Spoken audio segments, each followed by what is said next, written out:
siya ng interest sa'yo. Bigla. And you're shocked. You don't know how. Or wala talaga siyang interest sa'yo. So I'm gonna teach you 10 ways to make it turn around fast para sa'yo. And stay tuned till end of the video so you will know how it works. And paano mo ma-apply ito sa sarili mo. So she'll come back to you. If you wanna know all about it, here we go. Okay, so we will go with if she lost interest in you.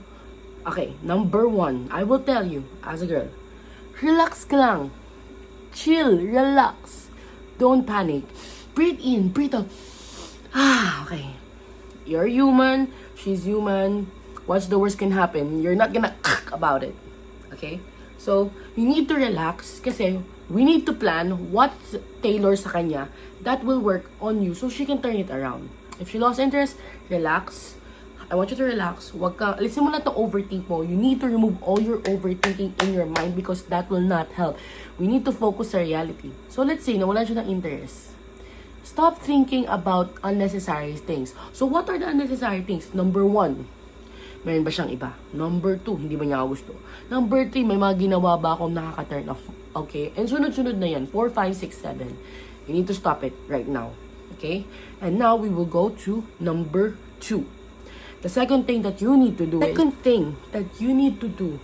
kapag ganyan is, wag mo siyang taddatin ng calls, wag mo siyang taddatin ng messages, wag mo taddatin. I know, syempre, nagpapanik ka. Gusto mo malaman bakit biglang ganun. Wag mo siyang taddatin. Give her time, give her space. Not just 30 minutes, guys. Just give her around 1 days, 2 days. Update ka. Pero wag yung almost every minute kinukulit mo siya because mas lalo yung magpo-pull back. So, what I suggest for you to do is you bawasan mo yung update mo. Just very minimal. 2 days, 3 days is good. Just to give her time to think about it. About what's happening sa inyo. Number 3. Number 3 is you need to level up. Baka may pagkakamali kang binigay mo lahat ng oras mo sa kanya and it's showing. Now, you need to thrive by yourself. Dapat ikaw, kaya mo yung sarili mo kahit na wala siya. I'm saying na dapat mahal mo siya, pero at the same time, kaya mo mag-improve. Marunong ka mag-gym, maganda katawan mo, inaayos mo yung food mo, maganda business mo, maganda trabaho mo, magaling ka sa work mo. I mean, kaya mo mag-improve. Hindi yung lahat nakadepend ka sa kanya. So, make sure mo na because na ikaw is you're thriving without her. Hindi yung gagalaw ka lang pag sinabi. You know, you should have some sense of urgency by yourself. Because kami mga babae, we love men that are exciting. Men that have vision, long-term vision men. Yun. Number 4 is post high-value content on your stories. Now, I'm not saying na you need to flex, bumili ka ng mamahaling kotse, no. I'm saying post real, genuine things, totoong mga bagay na nangyari sa buhay mo. Stop posting quotes, stop posting heartbreak quotes, mga corny, stop it, remove that. But you need to be posting high-quality content, high-value content on your social media because she is gonna look for that. Now, what is high-quality content on social media? You go out with your family, you go out with your friends, you're having fun. I'm not saying drinking, but genuinely having fun. You go to church, or you gym progress mo, or maybe you had a business deal, or you get promoted to work. Just post high-value content. No sadness, no sad quotes, no breakups, no pagpaparinig, no crying, no anything negative. High-value content. So, before you post on your story, on your My Day, on your IG story na, is this post, kakaawaan ba ako? Or mag-i-inspire sila? And make sure na doon kayo sa mag-i-inspire sila. Number 5 is be unpredictable to her. Now, if you've been, maybe nililigawan mo siya for so long, or girlfriend mo siya for so long, meron na kayo na buong routine, guys. Now, walang masama sa routine. Pero pag hindi pa kayo mag-boyfriend-girlfriend, probably, she gets bored. May time na yun mag-bored. So, instead na you always saying good morning sa text, good morning, how are you, I miss you, like, be interesting. Like, alam mo ba ano nangyayari sa akin, napakalupit today? Hulaan mo. Start with different topics.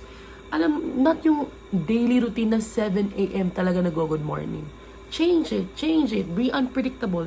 Be spontaneous. Huwag kang matakot na i-change yung, alam mo ba, I had the craziest week because I just close a ganito ganyan deal.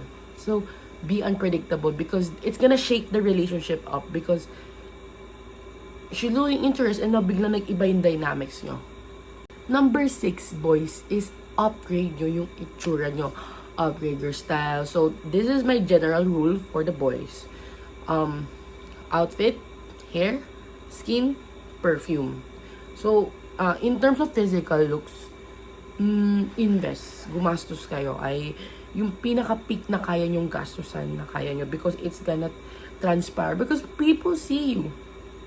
Hindi ko sasabihin na walang importansya ang looks because it has importance. It has importance. Looks has importance. Hindi ko pa rin hindi sabihin yan. So, invest. If you can, kung meron kang barber, na hindi ka talaga magaling siya gumawa sa'yo, maghanap ka ng ibang barber. Maghanap ka marami dyang barber na hiyang sa'yo. Second, change your style. Now, boys, if you are mga lalaki, may mga payat, may mga malalaki, may mga tummy or may mga chest fats, normal. Same kami sa mga babae. You need to find a style na suitable for your body. Hindi pwedeng nakita mo si Daniel Padilla na nakaganitong style is gagayahin mo rin because baka hindi kayo magka-height ni Daniel, baka hindi kayo magkakatawan ni Daniel Padilla. So, get inspirations, but don't copy 100%. Tignan mo yung katawa mo. Are you tall? Are you skinny? Are you lanky? Are you big? Are you flabby? And then from that on, mag-research ka. Libre ang Google, libre ang ChatGPT. Yung bagay na style sa'yo, then you work on it. For example, I'll give you an example. If I'm a boy, I'm a big girl, so mataba akong lalaki, I will not wear something na magpapalaki pa ng figure ko. If I have a belly, hindi ako magsusuot ng mga tight t-shirts kasi mai-enhance niya yung belly ko na ganyan. Alam niyo yun, guys. So, I would go for mga a little bit straight cut na t-shirt, tas long sleeves. Hindi ko bibili ng mga tight. That's for me if I'm a lalaki. So, kung payat ka, maghanap ka ng mga skinny men na magaganda yung style, yun yung kuha ng inspiration. Huwag mong gayahin. Kasi you need to try it on yourself para makita mo. Another thing is, mag-invest kayo, guys, sa mga pabango and body sprays. Boys, walang problema to sa inyo kasi alam ko yung mga body sprays ko, sobrang tatapang compare sa amin. Kasi my brother, mayroon siyang body spray. Siguro mga 2 days na nandun pa rin yung smell. So, maghanap kayo ng bagong smell. Pagtapos mo maligo, mag-spray ka, mag-perfume, mag-body spray ka.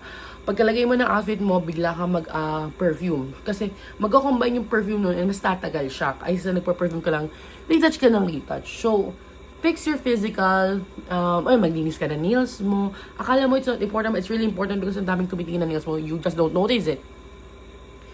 And yun, I'm gonna give you, I think I'm 8 now. If she starts responding on your unpredictability, don't try to reply every day. I don't recommend you boys to reply every day to her because she already lost interest. Pwede kang mag-reply for Monday, Tuesday wag, Wednesday, then Thursday wag, then Friday, like, skip nyo na lang din.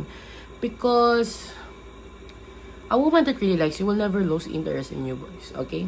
So, number 9 is, if you want to, what's the best to do is, you need to be willing to accept and willing to walk away pag hindi niya kinagat tong mga tips natin. If hindi niya kinagat, wala siyang effect. It basically means you need to have lakas na loob na, yeah, I'm willing to walk away. Maybe she's not the wife that God made for me. Maybe she's not the wife na it was for me, na para sa akin. You have to have that. That's actually really, really important. Na kailangan tanggap mo. I'm not saying pangunahan mo, but tanggap mo whatever happens. Number 10, last but not the least, take it as a lesson. If this doesn't work, be self-aware sa next relationship mo or sa next naliligawan mo na ito yung mga mali kong ginawa. You can ask her, is there anything that I did that offend you or hurt you or something that made you pull away? So you put it in your vault, sa heart vault mo, and then you make sure that you will never do it again the next time. Ganun talaga, life is a constant learning thing. Life is a constant learning stuff, and that you need to constantly adapt on new mindsets. Okay? So I hope you guys like it, and I'm gonna upload every single day. everyday tips. I'm gonna make a playlist from relationships, meet the parents, ligaw, breakup, move on. Gagawa ako ng playlist. So, I'm gonna put this in the ligaw stage. Because this is usually what happened on the ligaw stage, okay? Thank you guys so much for watching my YouTube. And again, I'm gonna post every day. So, please subscribe. And yun lang. Bye! Mwah!